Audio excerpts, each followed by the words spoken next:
ગાંધીનગરમાં ભરતી પ્રક્રિયામાં અનામતની માંગને લઈ અને માજી સૈનિકો અને પોલીસ વચ્ચે ઉગ્ર ઘર્ષણ જોવા મળ્યું હતું।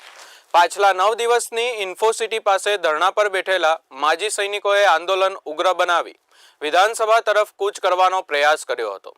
એ દરમિયાન પ્રદર્શનકર્તાઓએ લોખંડના બેરિકેડ હટાવી આગળ વધવાનો પ્રયાસ કર્યો, જેને પગલે પોલીસને લાઠીચાર્જ કરવાની ફરજ પડી હતી।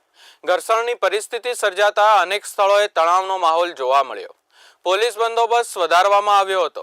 માજી સૈનિકોનો આક્ષેપ છે કે સરકારને ઘણા વખતથી અનામત મુદ્દે રજૂઆત કરવામાં આવી હતી, હજી સુધી કોઈ નિર્ણય લેવાયો નથી। તેઓએ ચીમકી આપી છે કે માંગો નહીં સંતોષાય તો આંદોલન પાછું નહીં હટે। પોલીસ દ્વારા કેટલાક આગેવાનોની અટકાયત લેવામાં આવ્યા હોવાની માહિતી પણ સામે આવી છે। બીજી તરફ રાજ્ય સરકારે હજી સુધી કોઈ સત્તાવાર નિવેદન આપ્યું નથી।